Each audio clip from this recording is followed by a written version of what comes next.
Broadcasting live on AM 950, the progressive voice of Minnesota, and in the evenings on WCPT 820, Chicago's Progressive Talk. It is the Matt McNeil Show for your Thursday. It's a Thursday, right? It is a Thursday, right, Patrick? Yeah, thank you, Patrick. Matt McNeil back in-house. Good to have you with us today. I got a lot to get to. I do.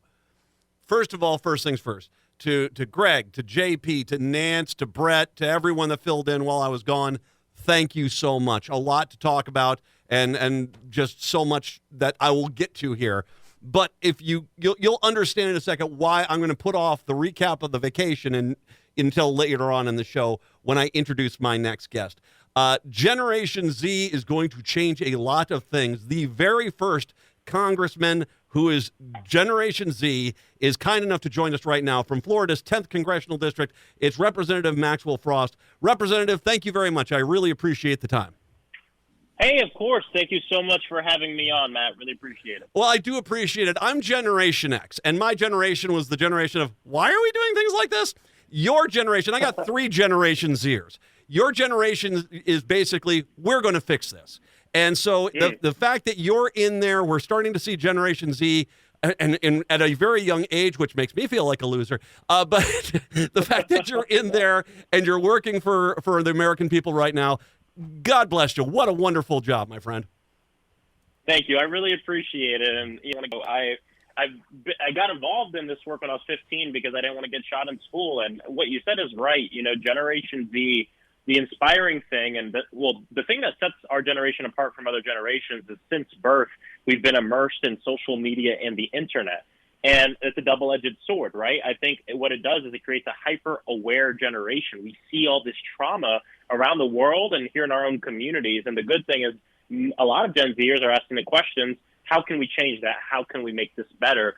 I like to say, Gen Z like to joke around about the baby boomers a lot. But if you look in history and you speak with baby boomers, you realize that baby boomers and Gen Z are actually very similar generations in terms of the things that have happened in our adolescence and as we've grown up and how we got involved to change that. The most politically active generation before Gen Z were the baby boomers. So I think there's a lot to learn there and a lot of similarities, but I'm really proud and honored to be in this position.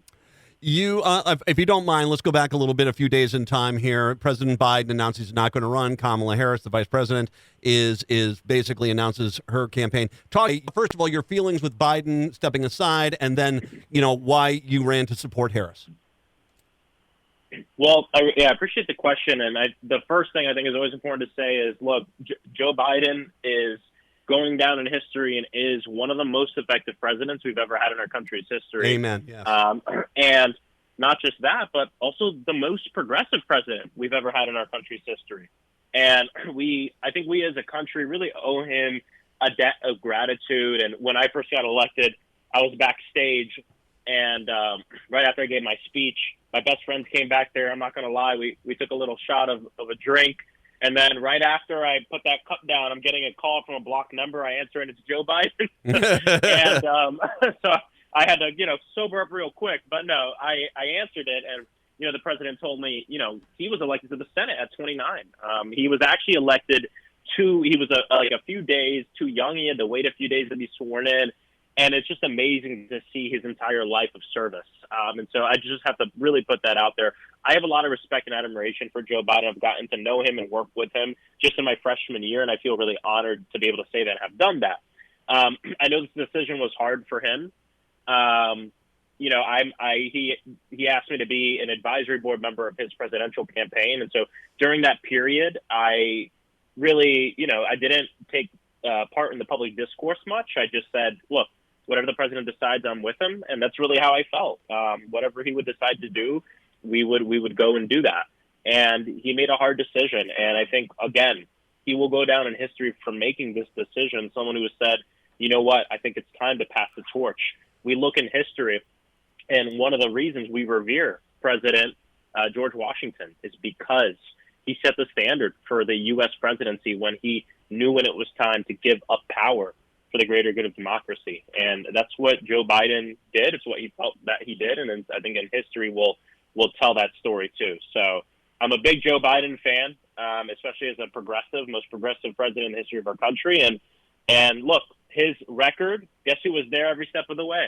Vice President Kamala Harris. Yep. And so when he endorsed her, I immediately endorsed her.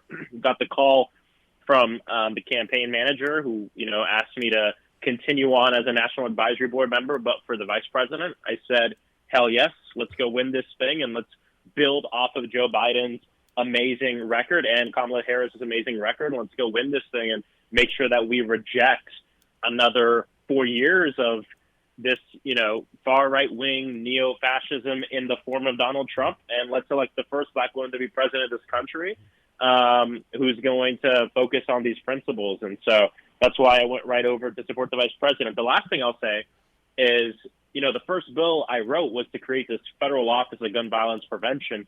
The president took my bill and used it as the framework for an executive order to make the office. And the person he put in charge of that office is the vice president. And so I've had the honor of really getting to know her over the last year and a half, work with her on this office. And I just know she's going to be such a champion as president, too, to make sure that we end gun violence in this country. You that has been a big focus. It's a focus of, I think, a good chunk of my generation, your generation as well. The real threat that we have here is that we have this guns über alles mentality from the right, and I am tired of seeing dead people constantly in the news, and all we see is shrugging shoulders. We have to deal with the epidemic of gun violence in this country. 110%. And again, like at 15 years old, I got involved in politics because I did not want to get shot in school. And it was the Sandy Hook shooting that really pushed me to get involved. 3 years after I started organizing as a high schooler, it hit my home. It hit Orlando at Pulse nightclub, where an armed bigot, an armed homophobe went into Pulse nightclub and murdered 49 angels. And that's really been the fight of my life. And I truly believe we can end gun violence. I want to give everyone listening a little bit of hope. As someone who's been in this fight actively for over a decade, since I was 15, I'll tell you that I think for the first time in history, the movement to end gun violence is stronger and more powerful than the gun lobby for the first time. And some people might be asking the question, well, how come we haven't gotten everything we want? Well, let's just look. 3 years ago, President Biden signed into law the Bipartisan Safer Communities Act, the first piece of gun violence legislation passed in 3 decades. Just a few years later, he'd make history creating the first Office of Gun Violence Prevention run by the Vice President Kamala Harris. And they've done so many executive orders, too, that now we've seen that gun violence has gone down around the entire country. And again, one life lost is one life too much. We still have so much more work to do. But the way we change really this country on any issue is not power for 2 years or power for 3 years. It's sustained power for a long time. That's how we continue to build off these wins. And that's how we have to respond to Trump's 3 Supreme Court nominees, is that you have to, now there is no off years. There's no off elections. You have to vote every time. And we have to do that for at least a generation if we're going to fix this problem. Talk about you're getting out of Florida, you're going around the country. Talk about the reception you're receiving as you're talking about Harris, as you're going into these communities, not only from Generation Z, but everyone you're meeting. People are so excited, and I'm proud that I've done many trips for the president and now doing trips for the vice president. I was in Nevada this last weekend. We were 100 days out from Election Day. I was up and down Las Vegas. I'm going to tell you, I went to one office opening in an area called Henderson. Yeah. And I pull up. There's supposed to be 100 people there. I get a memo. I'm reading in the car. 100 people are going to show up. I show up, Matt. There's 450 people there. I had to speak to multiple overflow rooms, complete diversity in terms of different generations. I go to another one. There's supposed to be 50 people there. There was 200 people there. So people are really excited. And what I told them and what I'll tell your listeners is, if you want the vice president to win, this excitement, let's make sure that we bottle it and that we harness it and get to work. Mm-hmm. Because oftentimes when there's a lot of excitement like this, people think, well, we're going to win no matter what. And that's not the truth. We're not going to win no matter what. We're going to win because we do the work, right? Yes. We're not going to win if we sit down and don't do anything. So take the excitement, but don't let the excitement cloud the fact that we got a hard job in front of us. We have an opponent here who is running a campaign based on fear, bigotry, and racism, and he is tapping in and awakening some very dark parts of our country, our country's history, and within people themselves. And it's really sad. And so the vice president is running a campaign based on freedom. And I don't know if you've heard her recent speeches that have been electrifying, but she's spreading a message that I think is important. The right wing, they like to try to claim patriotism. They like to try to claim freedom, but that's not freedom. Patriotism is more than just beer, bald eagle, and flag. Even though I love a good beer and I love the American flag, patriotism is loving the people that live in the country and wanting them to have true freedom. Freedom isn't a vibe. Freedom is freedom from gun violence. Freedom is freedom, economic freedom. Freedom is freedom to make decisions about your own body. Freedom is the ability to love who you want to love and be who you want to be. That's true freedom. It's not just a vibe. It's not just a slogan on a T-shirt. It's real. It's tangible. That's why she's running. That's why I'm traveling the country, and that's why I'm excited to be in St. Paul today. One thing about Florida, I just want to get in, and we'll have to do this really quick here, but Florida has got this constitutional ban on the ballot, or constitutional rights on the ballot to basically enshrine abortion rights in Florida there. How is that going to affect Florida, not only in the presidential race, but will that initiative pass? It will pass. We have been very active on fighting for this. Here's the interesting thing about Florida. We are a state that is a progressive state in terms of policy. Most people in that state, they want their abortion rights. We're also going to legalize adult use marijuana. They believe in healthcare for all, ending gun violence.